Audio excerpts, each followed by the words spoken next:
So today our topic is infectious diseases. So what are infection and diseases? ठीक है,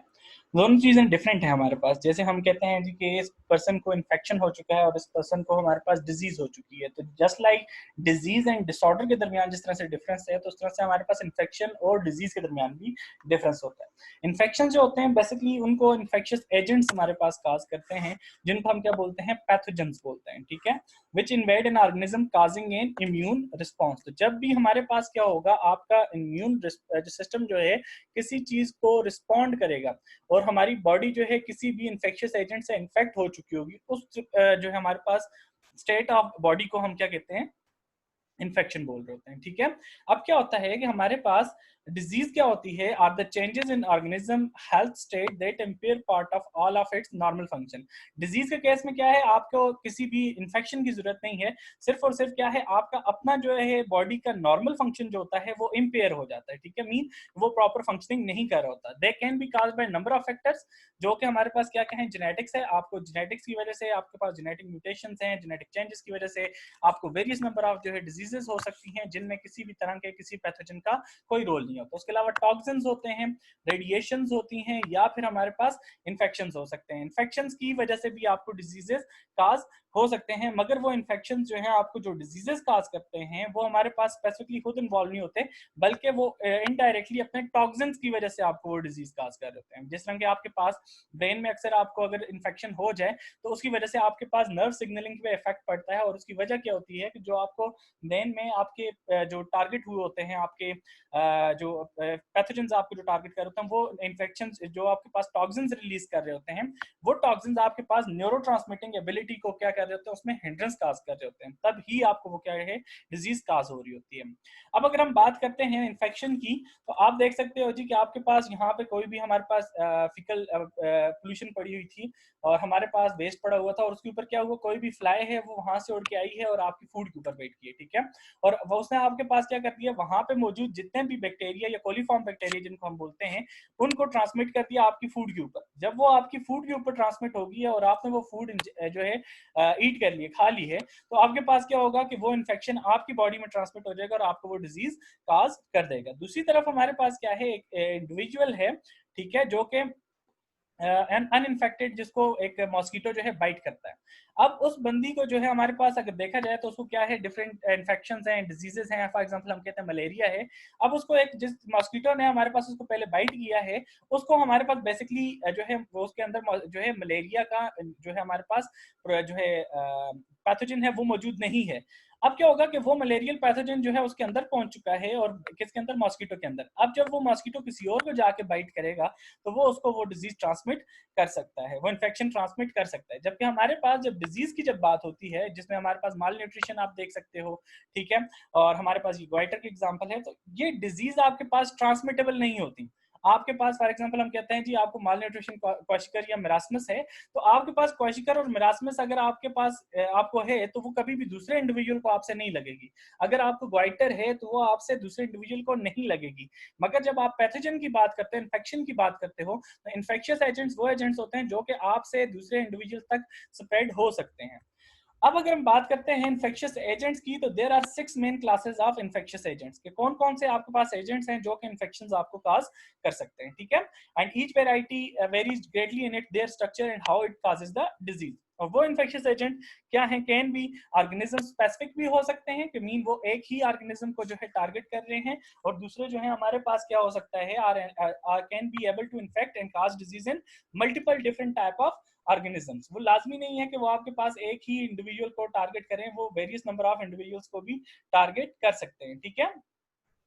तो इसकी base पे हमने दो तरह के इन्फेक्शियस एजेंट्स देख लिए, जो ऑर्गेनिज्म स्पेसिफिक हैं और जो हमारे पास ब्रॉडली स्पेसिफिक हैं. ठीक है, मीन हमारे पास ब्रॉड टर्म में सबको जो है डिफरेंट होस्ट को टारगेट कर रहे हैं. अगर हम इन्फेक्शियस एजेंट्स की बात करते हैं, तो some infectious agents are always present on a host, ठीक है, but do not cause a disease. जैसे हमारे पास क्या है, नॉर्मल फ्लोरा है, जब तक वो लार्ज इंटेस्टाइन के अंदर मौजूद है वो हमें बेनिफिट दे रहा है. ठीक है, और उसको क्या कह रहे हैं, और वो हमारे पास डिजीज भी काज नहीं कर रहा, तो such type of association is termed as colonization. ठीक है, वो हमारे साथ कॉलोनी की फॉर्म में रह रहे हैं, तो that is why they are termed as colonization. For example, bacteria and fungi reside on in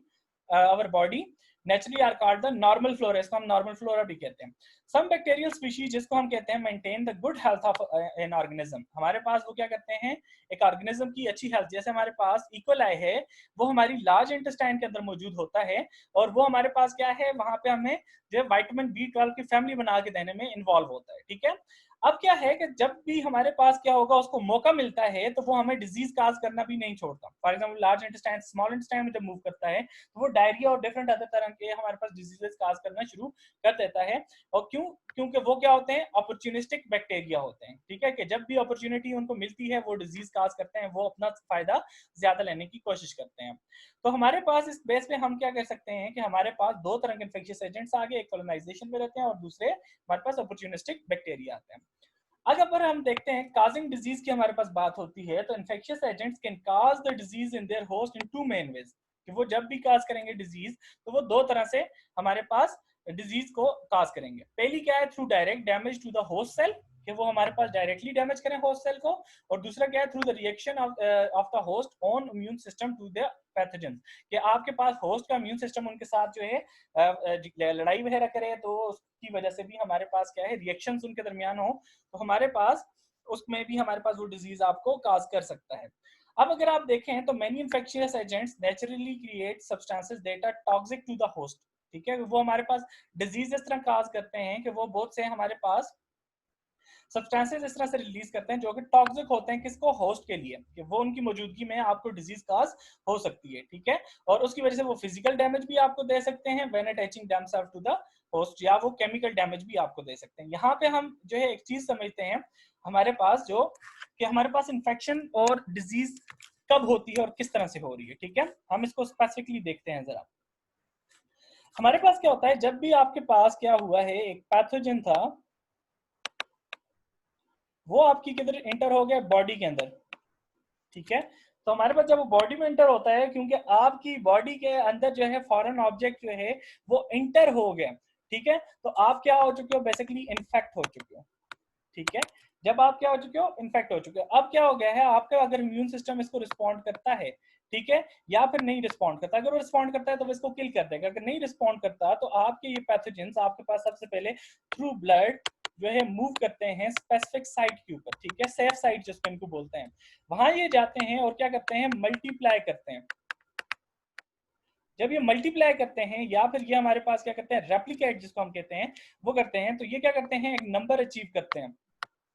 ठीक है। और ये जो जितनी भी आपकी स्टेट ऑफ द जो है कंडीशन है, इसमें आपके इम्यून सिस्टम ने जो है रिस्पॉन्ड किया है, नहीं किया, इस सारी पॉइंट को क्या कहते हैं हमारे पास, कि आप अभी तक इन्फेक्ट हुए हो, आपको इन्फेक्शन हुआ नहीं है, आप सिर्फ क्या हुए हो, इन्फेक्ट हुए हो। अब जब क्या होता है, जब ये क्या करेंगे, first sign and symptom show करेंगे, क्या करेंगे, फर्स्ट साइन एंड सिम्टम। जब ये first sign and symptom show करते हैं तो उस कंडीशन को हम क्या बोलते हैं, इन्फेक्शन, कि आपको क्या हो गया है, इन्फेक्शन हो गया। अब क्या होगा कि इस पॉइंट पे आपके पास क्या होगा कि जैसे ही साइन सिम्टम ये शो करेंगे, मीन आपकी बॉडी के अगेंस्ट ये वर्क करना स्टार्ट करेंगे, उस पॉइंट पे क्या होगा, आपका इम्यून सिस्टम रिस्पॉन्ड करना शुरू करेगा, और उस पॉइंट पे आपके क्या होगा, आपके पैथोजन और आपके इम्यून सिस्टम के दरमियान क्या होंगे, रिएक्शंस होंगे, जिसको हम एंटीबॉडी एंटीजन रिएक्शन बोलते हैं, ठीक है। और एंटीबॉडी एंटीजन रिएक्शन की वजह से आपको इन्फ्लेमेशन भी काज हो सकती है, तो उस पॉइंट को हम क्या कह रहे हैं, इन्फेक्शन। अगर ये यहाँ पे जो है पैथोजन जो है वो किल हो जाता है, तो आपका इन्फेक्शन जो है वो क्योर हो जाता है। समटाइम्स क्या होता है कि ये हमारे पास क्या है, कि ये हमारे पास जो है क्योर नहीं होते, आपका इम्यून सिस्टम इनको जो है ओवरकम नहीं कर पाता, तो आपके पास क्या होगा, ये फिर क्या करते हैं, सर्टन फिजिकल डैमेजेस काज करते हैं, ठीक है, जिसको हम क्या कह रहे हैं, certain various number of physical damages cause कर रहे हैं। और जब ये फिजिकल डैमेज जो है काज करते हैं, तो उस केस में हम इसको क्या कहते हैं, डिजीज कहते हैं, कि आपके पास तब जाके आपके पास डिजीज काज हो चुकी है, ठीक है। अब अगर हम देखते हैं तो हमारे पास काजिंग डिजीज में viruses for example depend on their host cell in order to replicate. Viruses अपने होस्ट सेल के अलावा कभी भी रेप्लिकेट नहीं कर पाते। They invade the cell and replicate rapidly until they either burst out of it. या वो फौरी तौर पे उसको जो है रेप्लिकेट करें और उसको रैपिडली जो है हमारे पास जिसको हम लिटिक साइकिल या लाइसोजेनिक साइकिल जो हम पढ़ते हैं, ठीक है, कि जब वो उसके अंदर अच्छे हाथ से जब रेप्लिकेट कर जाते हैं तो वो उसको बर्स्ट करवाते हैं और उससे बाहर निकल आते हैं, जिसको लिटिक साइकिल कह रहे हैं हम, ठीक है। और उसके बाद वो दूसरे होस्ट सेल को टारगेट करते हैं और समटाइम्स वो उसके साथ वर्क कर रहे होते हैं और उसको किल नहीं करते, उसको हम क्या बोलते हैं, लाइसोजेनिक साइकिल बोल देते हैं। After since viruses reside inside the host cell, the only way for the immune system to fight them is to destroy the infected cell. अब क्या है, क्योंकि वायरसेस की हमने क्या बात बोली कि आपके पास जो सेल होता है, वायरस क्योंकि कोट तो बाहर रह जाता है और उसका आरएनए अंदर मौजूद होता है, या वो जो न्यू हमारे पास वायरसेस की प्रोडक्शन कर रहा है वो भी उस सेल के अंदर होते हैं। तो इम्यून सेल क्योंकि उसको जो है हमारे पास जो है क्या कहते हैं, अप्रोच नहीं कर पा रहा होता, तो वो क्या करता है, उसके पास एक ही ऑप्शन होता है कि वो सेल को ही डिस्ट्रॉय कर दे। So fighting an infection is often a delicate balance of effective elimination of pathogen without damaging too much of the host so that it can not recover. तो अब अगर यहाँ पे आपने देखना है कि जितना भी उसने वायरस को जो है वो किल करना है, उसने होस्ट सेल जिसके अंदर वो मौजूद है उसको किल करना है, तो वो क्या करना है, उसने एक इक्विलिब्रियम में उसको लेके चलना है, इफेक्टिव वे में उसको लेके चलना है और बहुत एहतियात के साथ चलना है कि मैं इतना ही अपने होस्ट को या अपनी बॉडी को डैमेज करूं कि जितना उसको रिकवर कर सके। वो ये ना हो कि जैसे ऑटो इम्यून डिजीज में आपके पास आपका अपना ही इम्यून सिस्टम आपके अपनी बॉडी पार्ट्स के ऊपर अटैक कर देता है और लेटर ऑन फिर आपको जो है वो रिकवरी होना मुश्किल हो जाता है। अब ये हम फेज का साइकिल देख सकते हैं कि सबसे पहले क्या होता है, आपका ये फेज जो है कि इसने टारगेट किया है आपके बैक्टीरियल सेल को और उसके अंदर उसने क्या कर दिया, प्रोटीन कोड बाहर रह जाता है जबकि उसका जीनोम इनसाइड चला जाता है और वो जीनोम हमारे पास क्या करता है, इनकॉर्पोरेट हो जाता है उसके डीएनए के अंदर। फिर वो क्या करता है, वो उसके डीएनए के साथ साथ रेप्लिकेट हो रहा है और अपनी नंबर ऑफ कॉपीज जो है वो हमारे पास उसको इंक्रीज कर रहा है और साथ क्या करता है, उसको यूज करते हुए वो क्या करता है, लेटेक्स साइकिल की तरफ भी जा सकता है। लेटेक्स साइकिल में वो क्या करता है, न्यू फेजेस की सेंसस करता है और न्यू फेजेस को यूज करते हुए वो सेल के अंदर जब नंबर उनका बहुत ज्यादा बढ़ जाता है वो उसको बस्ट करवा के जो है न्यू वायरसेस रिलीज कर देता है और न्यू वायरसेस अगेन से इसी साइकिल में इंटर हो जाते हैं। तो जब तक हमारे पास वो सेल को बस्ट नहीं करवाएगा, उसके साथ वो प्रॉपरली वर्क चलता रहेगा, उसके साथ डिवाइड करता रहेगा, तो तब तक उस साइकिल को हम लाइसोजेनिक साइकिल बोलेंगे। और जब तक वो हमारे पास उसको बस्ट करवा देगा, उसको किल करवा के बाकी सेल्स को जाके इन्फेक्ट करना स्टार्ट कर देगा, उस साइकिल को हम लिटिक साइकिल बोलते हैं। तो साइन और सिम्टम्स क्या होते हैं डिजीज के? साइन और सिम्टम डिजीज के जो होते हैं ये वेरी कर रहे होते हैं, not only in terms of how agent damages the host but also where. सबसे पहली चीज क्या है कि आपके जो होस्ट है वो किस तरह से डैमेज हुआ, किस एजेंट से डैमेज हुआ है। फॉर एग्जांपल बैक्टीरिया से हुआ है, वो वायरस से हुआ है, हेलमेंथ्रीज से हुआ है, किसी भी चीज से हुआ है। और वो सबसे इंपॉर्टेंट चीज होती है कौन सी, उसका टारगेट साइट है। फॉर एग्जाम्पल हमारे पास ट्यूबरक्लोसिस की हम बात करते हैं, तो हमारे पास माइक्रोबैक्टीरियम ट्यूबरक्लोसिस आपके पास टारगेट कर रहा है आपके लंग्स को, ठीक है। इकोलाई आपके पास जो है यूरिनरी ट्रैक इन्फेक्शन काज करता है, वो कहाँ पे काज कर रहा है, यूरिनरी ट्रैक के अंदर कर रहा है। तो हमारे पास ये दोनों चीजें बहुत इंपॉर्टेंट होती हैं कि आपके पास टारगेट साइट कौन सी है और कौन से एजेंट ने आपको टारगेट किया हुआ है, ठीक है। तो इस तरह से क्या है, अगर आपको रिस्पिरेटरी ट्रैक को आपके पास टारगेट किया है तो आपके उसके साइन एंड सिम्टम्स डिफरेंट होंगे और वो क्या होंगे, आपके पास स्नीजिंग होगी और कफिंग होगी, ठीक है। और इस तरह से अगर आपको यूरिनरी ट्रैक इन्फेक्शन हुआ है तो आपको बुखार होना शुरू हो जाएगा, आपके यूरिन में आपके पास पस सेल्स आना शुरू हो जाएंगे, तो आपके पास यूरिनरी ट्रैक में आपको डिफरेंट जो है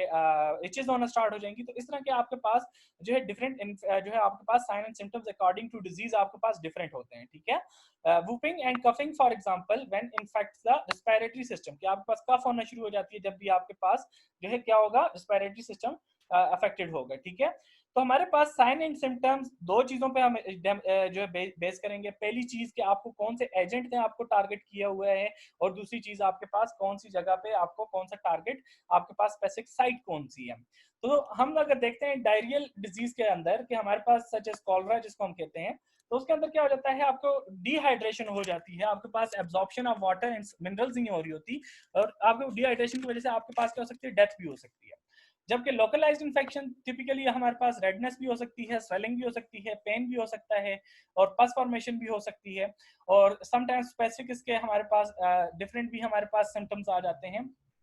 तो ग्रेटली हमारे पास अगर हम देखें तो हमारे पास डिफरेंट डिजीजेस जितनी भी हमने सिंपली डिस्कस की हैं वो हमारे पास क्या है, हमारे पास सारों के इन्फेक्शियस एजेंट्स की हमारे पास डिफरेंट साइन एंड सिम्टम्स होते हैं। अब हमारे पास कितने टाइप के इन्फेक्शियस एजेंट्स हैं ये हम इंशाल्लाह नेक्स्ट लेक्चर में देखते हैं कि वो हमारे पास क्या होते हैं और किस तरह से वो हमारे पास वर्क कर रहे हैं।